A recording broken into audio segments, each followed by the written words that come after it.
right, so we got Weili versus Joanna, and your girl Thug Rose took a L. What's your thoughts on that division? Who's gonna be the last woman standing? I love that division. It's so competitive. I would love to see Joanna get a belt again. That would just like make me happy for sure. But she's in kind of a tough spot to do that. Not now. Well, she's got to beat Weili, and then got to fight again. Yeah. Oh, but then it's Carla, right? She'll smash Carla. She'll smash Carla. So actually, maybe Joanna. That'd be sick if she was like dominant for so long. Y'all said that like Roman Reigns. Huh? Y'all said that like Roman Reigns. She'll smash. Dude, it would be bad. Rose should have smashed her. That should have been a layup. But here's the thing about Rose, and people are asking me, should I bet on certain fights and stuff like that? And I always tell them with Rose is like, if she's supposed to lose, bet on her. If she's supposed to win, never bet on her, because Rose's biggest strength, and you see this across all sports, she fights to the level of her competition every single time. When you see her fight somebody like a Joanna who's dominant, who's just like, and she goes within Joanna's realm and handles herself, and it shows that she's more diverse, and she pushes and goes to a place that we really haven't seen in that division. She fights greatness, she shows greatness. She fights Weili, fights greatness, shows greatness.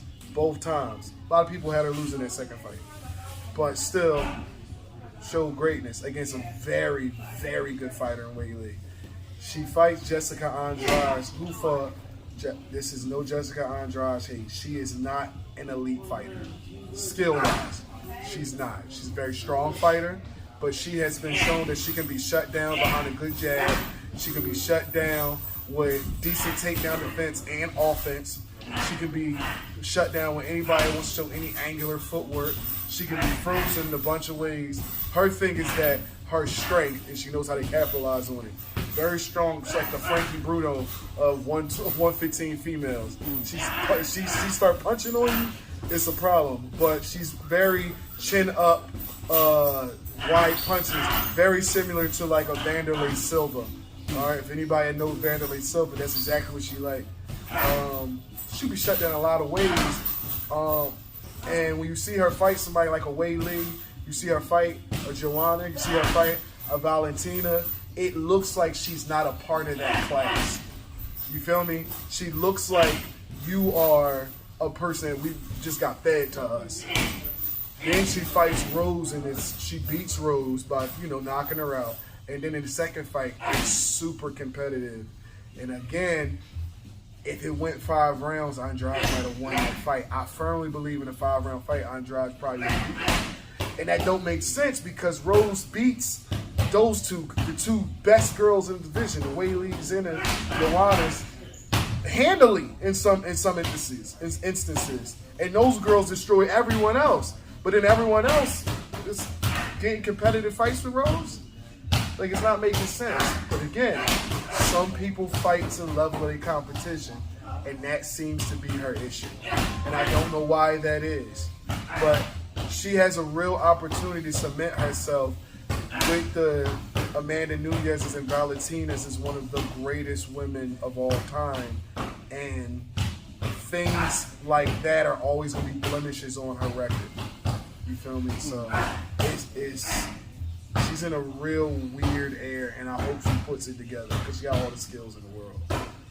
And what was the other fight? The Weili Joanna. Fuck, that was a fight. The first fight was crazy. Oh my! That was my fight of the year. That last one. Easy. And again, you can argue it both ways. Obviously, I'm big Weili. Obviously, I'm big Weili, but I was the one pointing out she's kind of suspect. She got carried back to her corner at the end of, I think it was round 2. Like, her cornerman had picked her up. Stop bringing up old shit. Yeah. Here's the thing. I'm just saying. Here's the thing with Weili and Joanna. You gotta be able to walk back to your corner. Joanna and Weili is a classic case against the person who has decent power but has high volume, is really accurate, versus the other person who has the power and equalize 2 or 3 shots with the one. And I think we saw that a lot where Joanna would get off a lot on Weili, but Weili would touch her once and you see that shake. And that's always hard because it's like, how do you judge it? How do you judge it? I normally give it to the person who overall was able to land more effectively. So I edged Joanna in that fight. But if someone argues Weili won 3 of those 5 rounds, I'm not going to be mad at it. You've always been a Joanna fanboy. Throwing it out there. Correct. Historically. Historically. What am I I can pull up the interviews. You always I said You're good. That's I nothing wrong said with what I that. said. What you mean when I said the first fight about Weili? I'm saying historically, if we pull up the interviews, you've always been fanboyish. We only got one time where I spoke on Joanna. It was the first Weili fight. And what I said specifically was, Joanna has seen you, but you ain't seen nothing like that. And you saw in that fight, if you look at rounds 1, 3, and 4, Weili is looking like, why am I getting touched this much? Weili never got touched like that before. She didn't get touched like that in the last Rose fight neither. We gonna say that Joanna wasn't getting busy? Are we gonna say Joanna wasn't getting busy? I'm not saying she wasn't. We got a pork belly sandwich on this? Huh? We got a pork belly sandwich on this? On what? On Weili versus Joanna. That's a hard one. What do you mean a pork belly sandwich? You mean who are we going to edge it to in the fight? No, I'm saying we're gonna bet if Weili win. Oh, okay. Do you bet? Yeah. If Joanna win, I gotta get him a pork belly sandwich because that's Okay. Oh man. But here's the I'll thing. take that bet. Here's the thing. I don't know if I'll bet in Joanna this second fight.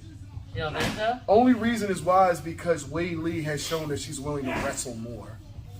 The first time she fought Joanna in her realm the entire fight. And that's when you gonna fight Joanna kickboxing the whole fight. You gotta go against a multiple-time world kickboxing champion. You feel me? So it's much easier to say you're gonna fight a specialist in their area.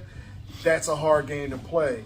Once she decides to start mixing takedowns into it, you start to offset a lot of Joanna's rhythm, and Joanna needs to be on her rhythm.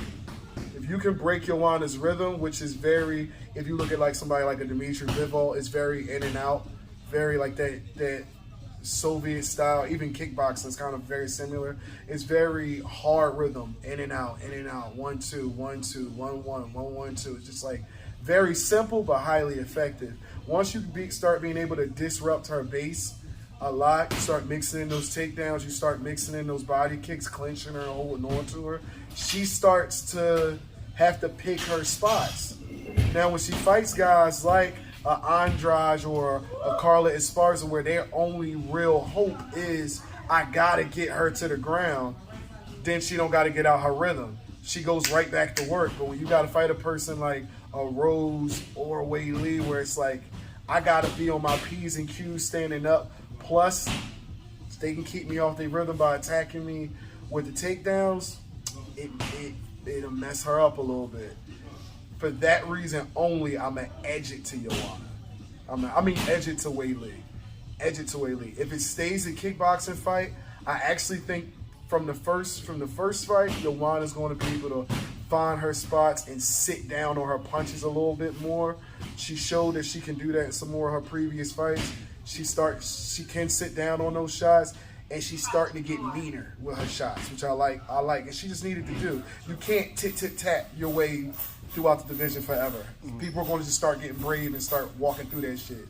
So she's got to start sitting down against these girls. She sits down on her fights and stays standing fight as you do Joanna, but I just don't see, especially with Weili starting to train with Henry Cejudo over at that new, I forgot the name of that camp, but that camp's crazy. That camp, it's a lot of good guys at that camp, but I think we saw a giant change from Rose fight number 1 to Rose fight number 2, and I honestly believe Weili is one of those fighters that's going to constantly get better. I see Weili at the end of this probably being the last one standing. I feel like she'll be the last one standing. In that Rose fight, a lot of people feel like she won. I feel like she won that last Rose fight. I feel like because of now the addition to a wrestler, she'll probably beat Joanna. And if Andrade isn't going to do nothing with Weili but get knocked out again. And I feel like if she gets to the point where she fights Rose, has to work her way back and fight her, I think she'll be able to beat Rose pretty decently now, to be honest with you. I think Weili kind of comes out. She just has too much. She still has that athletic step. Like, she don't seem like she had that whole bunch of wear and tear. When she's starting to lose a step, like, we still seeing big changes in between fights. And she still got that power and explosiveness. As long as she got that, plus her skill level's going up, she's going to be dangerous against all these girls. I see her coming out at the top, to be honest. All right, before we close out, I'm just going to say I'm a Weili fanboy, so I'm biased. I love them both. Honestly, that whole division's sick. You can say I'm a Joanna fanboy, but I really haven't. Outside of Joanna fight 1, I've never bet against Weili. I thought Weili was gonna beat Rose. I didn't know who she was at first until we did the interview, and then I went and I looked. I said, "Oh, okay, shit, she's good. All right, she's good." Outside of Joanna, I've never bet against Weili, not against Andrade. I thought she was gonna smash Rose the first time. Second time it was a little, but I still thought she had an edge. Which a lot of people felt like she did edge that out. But now I think she can keep that wrestling up for 5 rounds. Plus she got power. Plus the speed. She's got real good hand control and disruption game too. That's a hard fighter to deal with, man. That's a hard fighter to deal with at that weight class with that power. You're gonna have to get somebody like a Tatiana Suarez is gonna have to just come in, and she the only girl that can probably straight this. You ain't buying the shit, Seamus. Tatiana Suarez is a problem. She's a problem. She's a dark horse. Yeah. She's a specialist. She's a specialist where all she does is wrestle. That's it. But when you look at how effective Carla Esparza is as a wrestler, and Tatiana threw Carla around, just ragdolled her. She ragdolls everybody. Now, injuries has kept her out of play and some other stuff, but in terms of her one area, she ragdolls girls. I don't know how all those girls, like, honestly, she might have Rose next. I see that being the next fight, and I don't know if Rose can beat her. I don't know. Obviously, standing up, she can, but once Tatiana Suarez gets on you, it's going to be one of those, like, John Finch type of questions. Like, is your submission game off your back enough to keep her off you? Because if not, you're going to be there. Like, it's one of those things we just got to realize you're going to be on your back. You're going to be on your back. There's no way. She gets compared to Khabib a lot. She's very dominant. She's very dominant. You're going to be, you're not taking her down. You're not taking her down. You're going to be on your back. What's your game plan? That's pretty much it. So, yeah, it's a great division right now.